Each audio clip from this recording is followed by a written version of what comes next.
So I'll be talking about missing data as a causal inference problem. So all branches of empirical science are plagued by missing data. Sensors do not work reliably. Patients do not recall episodes. Rich men are reluctant to reveal their income. So this problem is both severe and important. The term missing data within quotes returns almost 1,960,000 items when you search on Google Scholar. Now, missing data also goes by the name incomplete data. Add that to it, and you have more than 2 million articles written by Google Scholar. Now, the question is, what am I doing here, right? It's a well-researched topic. It's all done. So the interesting part is that despite these many results, there are several major shortcomings in the existing theory of missing data. So rest of the talk, I'll discuss how graph-based methods can be used to overcome these shortcomings while viewing missing data from a causal perspective. And to explain things, let's look at a toy example. So I have three variables: gender, education, income. Gender and education are fully observed. Income is corrupted by missing values. So instead of income, what I am actually observing is income star. All right, now suppose I want to measure probability of income. And I don't have access to any computer, any software, and I am sitting here just with a pencil. How do I do this? What is the simplest way of handling this? You work on population with missing data, right? You talked to me yesterday. Yeah. How do you do this? Yeah. No, you just have paper. That's it. So you're making some assumptions? So even simpler, there's a method called Listwise deletion, which says that remove all samples in which at least one variable is missing. So in other words, retain only those samples in which all variables are fully observed. Now, a major problem with this approach is that you're going to waste a lot of data. Suppose you have infinitely many samples. Can you still do this? You have infinitely many samples. You have the same data set. Your query is probability of income.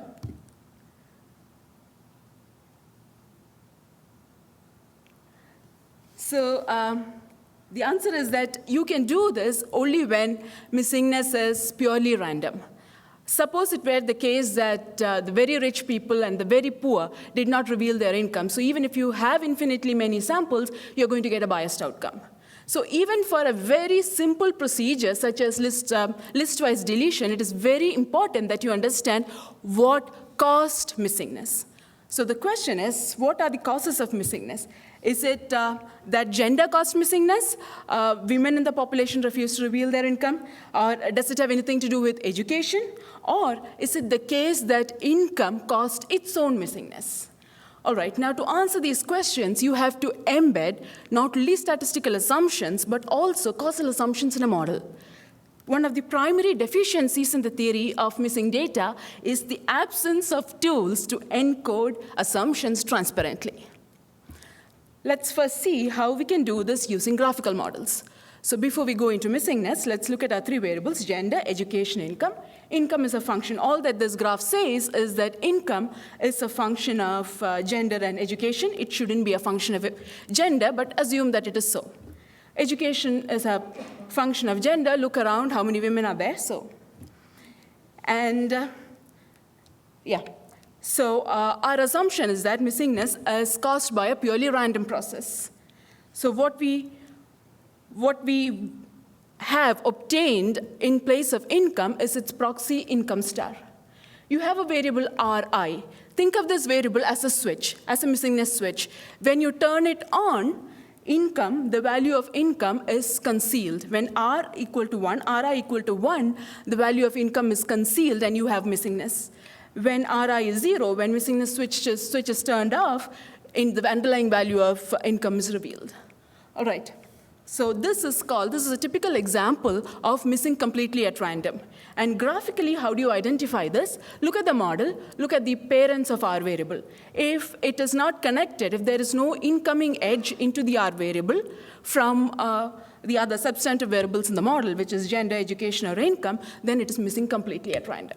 So in this case, VO, which is a set of fully observed variables, that is gender and income, VM, partially observed variable, that is income, and R, there's only one R variable and only one proxy variable. What if, so now I have to go and talk a bit about missing at random, because it's the most popular method, and all of you who have managed or handled missing data must have used either multiple imputation or maximum likelihood-based methods. Now these have guarantees only when data are MAR. So what if missingness is caused by a fully observed variable? All the fully observed variables need not be a cause, at least one of them should be. Then you say that the data is missing at random. So the assumption is that all the partially observed variables are independent of the R variables given the fully observed variables. Look at the graph. How do you identify this? The parents of R variables are fully observed variables. So if it is missing completely at random, then it basically has no parents. If it is missing at random, the parents are fully observed variables. Now, missing at random, note, is a misnomer. This should not have been called missing at random. However, that's what it is called, and so we are stuck with it. Now, missing not at random, this is arguably the most common form of missingness. This is the case when income causes its own missingness, or any other partially variable in the model would cause its own missingness. All right, so missing completely at random. Now, how do we graphically, so we talked about how to graphically distinguish between them. So look at the parents of R variables, and that will give you all the information that you need to distinguish them. So now we have encoded our assumptions. How do we compute estimates? How do we estimate things? So another deficiency is absence of procedures to compute consistent estimates of a query. You have procedures for handling missing at random, but what do you do when you have missing not at random data? And I'm claiming that missing not at random is the most common form of missingness. So we define the notion of recoverability, which means that you have three inputs. Your missingness graph, your missing data, and the query that you want to estimate. So a query is said to be recoverable if there exists an algorithm that can compute a consistent estimate of this query for all data generated by the graph. That's very important, for all data. Now, we normally assume that our missing data distribution is strictly positive, and this is done only to prevent division by zero issues. So you can sometimes even recover when the distribution is not strictly positive, but for all my purposes, I'm going to assume that my distribution is positive. Let's look at a simple example. This is a missing, what kind of missingness is this? And I usually will not show depict the proxy variable, the star variable, just because it clutters up the graph and it's a collider, so there are no open paths through it. Now here you have two variables, x and y. Y is fully observed, x is missing. All right, and the parent of Rx is a fully observed variable, and therefore this is missing at random. Here's your input data set. This is a missing data set. So you have x star, y, Rx, and the distribution. All right, now the query is the joint distribution, probability of xy. So our task is, given probability of xy, express it in terms of the proxy variable x star. Because once you have an estimand in terms of the proxy variable, you can compute it from the given data. So first step is just a simple decomposition. Second step, you see that the M-graph embeds this conditional independence, which is x is independent of Rx given y. You use the separation criteria to read this off the graph. Now, using this, you can insert Rx equal to 0 in the estimand. Once you do this, you know that when Rx is 0, x and x star are the same. This gives you the license to replace x in the estimand with its proxy x star. Now you have an estimand in terms of the available data. So for instance, if you wanted to compute probability of x equal to 0, y equal to 0, just plug it in. And here is your answer. So in other words, when you compute, you can actually estimate the whole joint distribution like this. I tried putting in numbers, but I think I made a mistake, and it was not summing up to 1. So this is the formula. And for all missing completely at random and missing at random data sets, you have a closed form estimate. You don't really need an M-graph because they're just dependent on the conditional independence claim. So the estimate in red is directly usable. And MCAR implies MAR. So whatever techniques you use for MAR can be used for MCAR as well. So now we go to the interesting part, which is missing not at random. Here's a simple example. I just made Y also partially observed. So earlier, in the previous example, Y was fully observed, and hence our model was MAR. Now Y is partially observed, so we have missing not at random. And there are multiple conditional independencies embedded in the system, but we basically need only 2, and those are read off from the graph using deseparation and stated there. Again, the same thing. We use the conditional independencies to insert the R terms. And then, given that R is 0, which is missingness is suppressed, you have the license to change partially observed variables into its proxy, and you have everything in terms of the available data. A very important thing to note is, if you had you decomposed probability of xy as probability of y given x into probability of x, you could not have done this.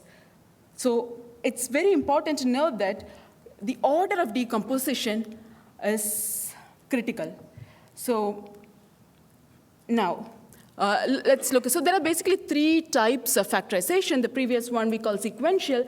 There is R factorization, which I'll be talking now, and then there's one more called interventional factorization. So using all these, you can actually create an algorithm which can recover probabilistic queries, causal queries, and all other queries that you're interested in. I'll only be talking about baby examples, which is 2 nodes. So to explain our R factorization, let's look at this. Try doing the sequential thing. Now you see that both variables are missing, and you do not somehow have the license to insert, you end up with probability of y. Now to insert ry equal to 0, you need x. So you try summing out x and writing here, and then you end up with x. Now if you do the same with x, you're going to end up with another term, p of y. So you will keep on doing this and not reach anywhere. So sequential factorization in this case is not effective. What do? Multiply and divide by the same quantity? Algebra? Bayes theorem? And the last one, you use the conditional independencies in the model, the deseparation criteria, and just split it up. Using deseparations in the graph, and once you have that, you have the license to insert the R variables. It might look a little tricky, but the idea is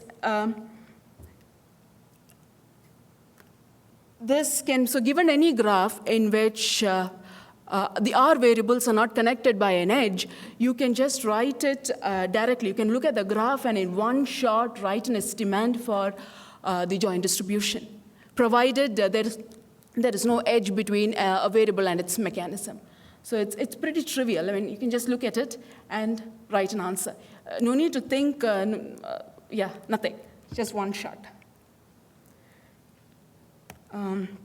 This is a little complicated. So all I want to say is you use R factorization and perform the decomposition, but you end up getting this red-colored factor. Now, to estimate this red-colored factor, you cannot use conditional independencies. You have to go to an interventional distribution.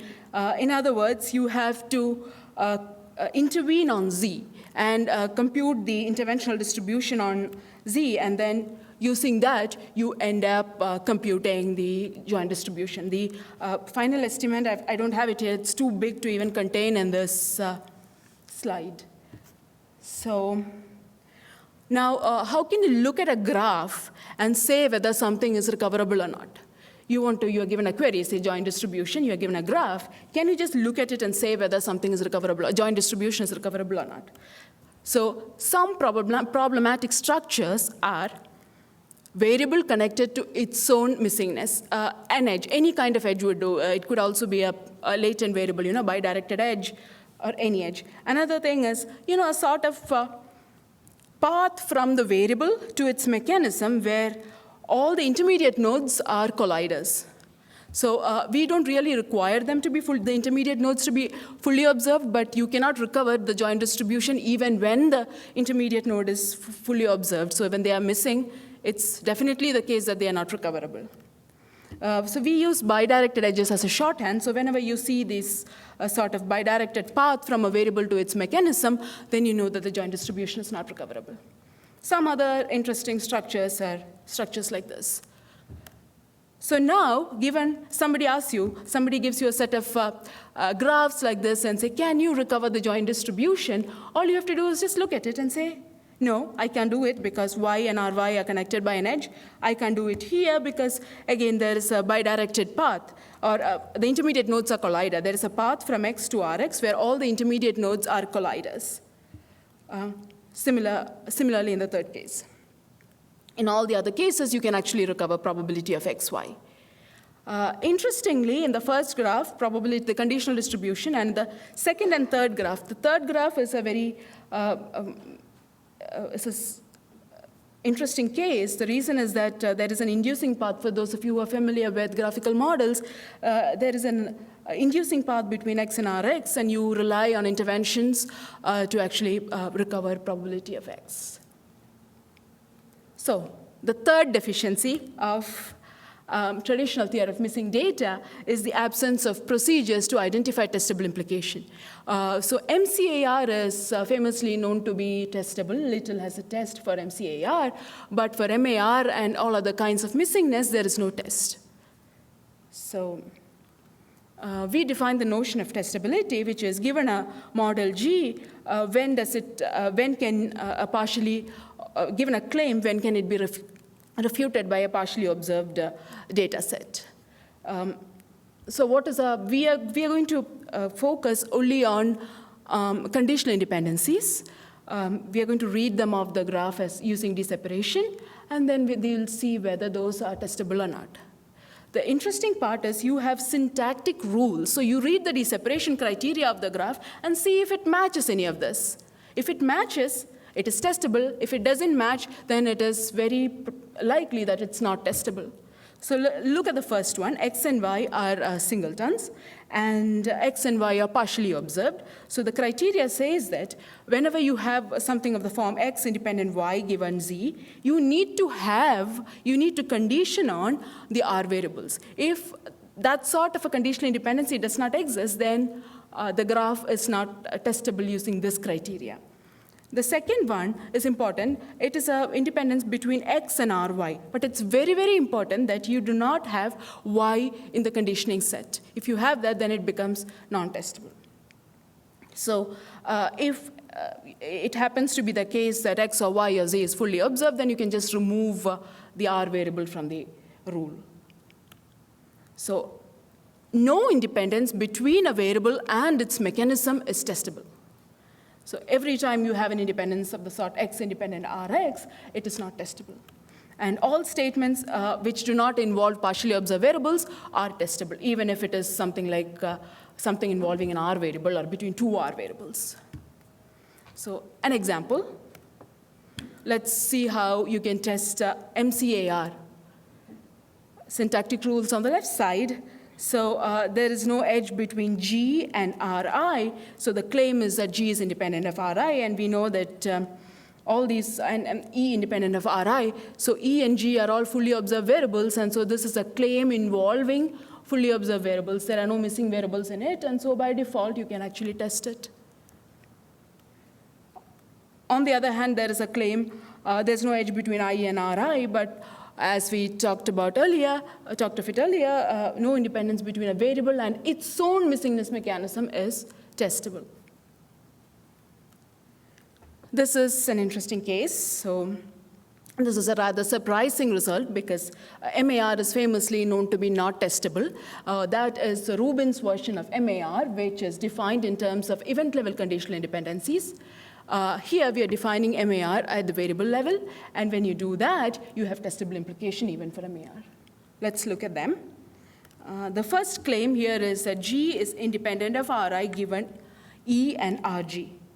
All right? There is this claim in the model. Does it map to any of the syntactic rules?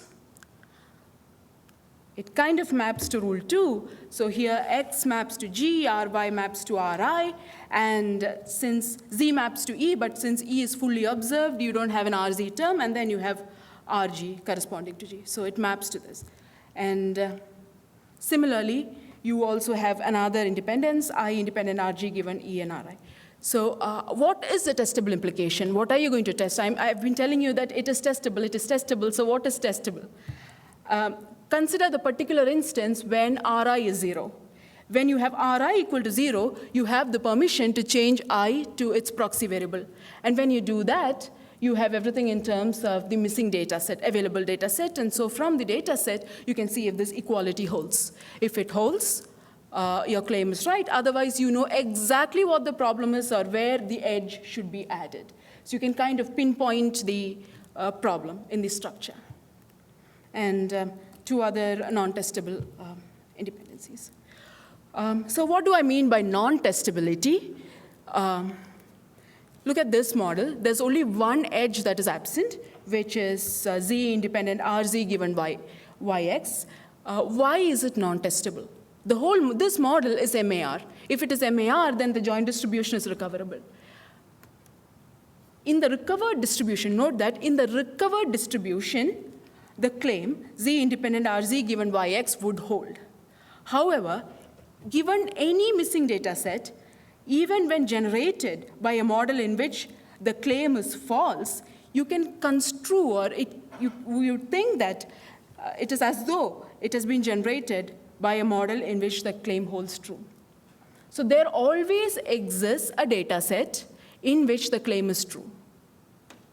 You can always find, given any missing data set, there exists a data set in which the claim is true.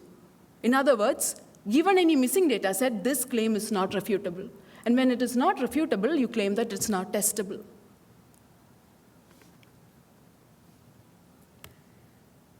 So whenever you have MAR or MCAR, as long as there are 2 or more partially observed variables, MAR is testable. And as long as there are 2 or more partially plus fully observed variable, MCAR is testable. How am I doing on time? Okay, I'll skip this.